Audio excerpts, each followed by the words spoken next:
Olá, queridos, graça e paz. Ótimo dia, ótima tarde, ótima noite para você.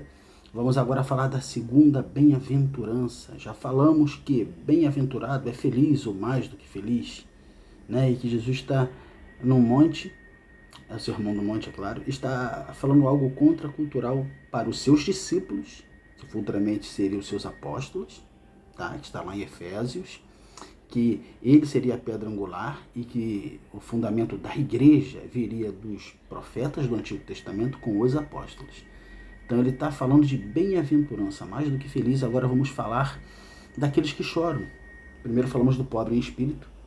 Preste atenção, agora vamos falar feliz é o que chora. Contracultural, não é, queridos? Geralmente feliz é quem ri, não é quem chora. Nós vamos entender? Versículo 4. Bem-aventurado, mais do que feliz, os que choram, porque serão consolados.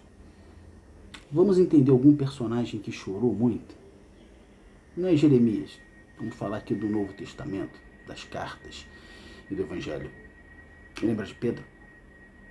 Vamos entender a dinâmica de Pedro. Você lembra que Pedro, em Lucas 5, a pesca maravilhosa, que Jesus entra no barco dele, manda ele ir mais ao fundo, ele joga a rede ao lado, e ele fica naquela, mas sob a tua palavra lançarei, mas quando enche a rede de peixes, ele se ajoelha a Jesus e diz, afasta de mim, eu sou pecador. É verdade. E Jesus disse, doravante, ou de jeito nenhum, de agora em diante, daquele momento em diante, Jesus estava dizendo, te farei pescador de homens. Ou seja, o que ele estava ensinando sobre a pesca maravilhosa, o peixe, era algo maravilhoso que iria acontecer lá em Atos. Você lembra que quando Pedro prega, uma multidão se arrepende? Então, Jesus faz a obra. Ele faz sim, querido. Pode acreditar. Mas primeiro ele faz algo muito interessante com Pedro, que muita gente precisava passar por isso, e não passou ainda. Talvez eu até precise, e você que esteja ouvindo o vídeo também. Autossuficiência. Vamos nessa? Aqui, ó. Lucas 22. Você conhece essa passagem? A partir do versículo 31. Jesus falando. Simão, Simão, falando com Pedro. Eis que Satanás vos reclamou para peneirar com trigo. Repare bem, Satanás não foi direto. Pediu para Jesus. Amém? Com trigo. Olha Jesus falando. Eu, porém, orei, não livrei. Eu roguei, eu estou intercedendo por ti, para que a tua fé não desfaleça. Ou seja, a sua fé não vai desfalecer porque eu estou intercedendo. Lá em Hebreus não diz que nós temos um advogado que intercede por nós? Aqui ele já está mostrando para Pedro. Eu estou te segurando, Pedro. Mas ele quer você, ele quer tentar. Desfaleça. Tu, pois, quando te converteres, aí muita gente acha que ele não era convertido. Conversão é dar a volta, voltar novamente. Porque Pedro novamente iria voltar, porque Jesus iria atrás dele. Fortalece os teus irmãos. Está lá em João, no final do capítulo de João. Pedro, tu me amas? Pedro, tu me amas? Apacenta o meu rebanho. É isso. Quando tu te converteres, quer dizer, quando tu voltares, e eu sei que vai voltar, porque você está soberbo, Pedro. Eu vou deixar acontecer para você ver quem você é. É só isso, mais nada. Preste atenção. E contigo, tanto para... fortalece a teus irmãos. É no versículo 33, aqui é que está o motivo da tentação dele, tá? É aqui.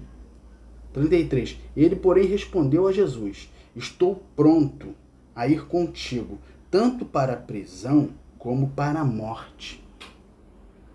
Mas Jesus lhe disse, afirmo-te, Pedro, que hoje 3 vezes me negarás e me conheces antes que o galo cante. Pedro tem uma sinceridade naquilo que ele fala. Olha, eles não, os discípulos não, mas eu estou pronto para morrer contigo e sofrer todos os danos. E Jesus fala, não está não. Você é autossuficiente. Eu vou deixar acontecer para você ver como é que você não faz. Vamos a mais versículos? Vamos nessa. É linda a história de Jesus. E aqui segue no capítulo 22, aqui no versículo 58. Pouco depois, vendo outro, disse, também tu és dos tais. Pedro, porém, protestava, homem, não sou. E tendo passado cerca de 1 hora, outro afirmava, dizendo, também este verdadeiramente estava com ele, porque também é galileu. Mas Pedro insistia, homem, não compreendo o que dizes. E logo, estando ele ainda a falar, cantou o galo. Aleluia, glória a Deus.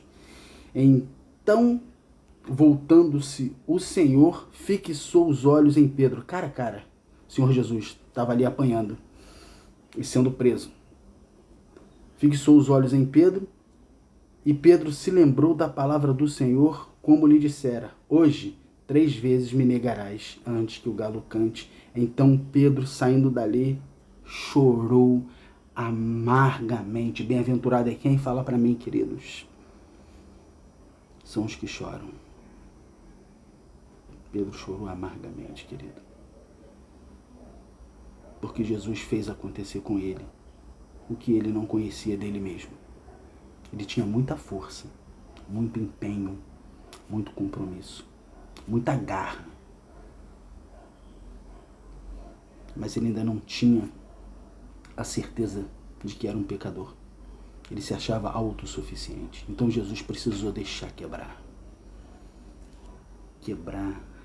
Isso. Lembra? Temos esse tesouro em vasos de barro, o Evangelho, o Espírito Santo, para que a excelência da glória não seja nossa, mas do Senhor. O vaso de barro é o ser humano, certo? O Espírito Santo é o tesouro. Quando é que o tesouro sai do vaso? É quando esse vaso, eu e você, nos quebramos e nos derramamos na presença do Senhor. Aí flui o Espírito que mora dentro de mim e de você. Você já reparou quando você junta moedas, trocando aqui em miúdos? No final do ano ou no final do mês você precisa quebrar o utensílio para pegar o tesouro que está dentro. O utensílio só serviu para guardar. O que vale mesmo é o tesouro. Por isso, bem-aventurados é o que chora. Por isso Pedro chorou amargamente, porque Jesus teve que mostrar para Pedro. Ah, Pedro, eu vou mostrar para você, querido, quem você é. Porque eu posso usar um cego, um coxo, um paralítico, alguém que tem enfermidade. Mas eu não posso usar alguém que se exalta e é soberbo e se acha a última bolacha do pacote. Eu preciso quebrar você, Pedro. E Pedro aqui entendeu. Quando ele chora amargamente, ele se sentiu agora miserável. Lembra da primeira bem-aventurança? É o pobre em espírito e logo depois é o que chora. Todo aquele que se encontra pecador vai chorar pelo pecado que cometeu. Graça e paz, queridos.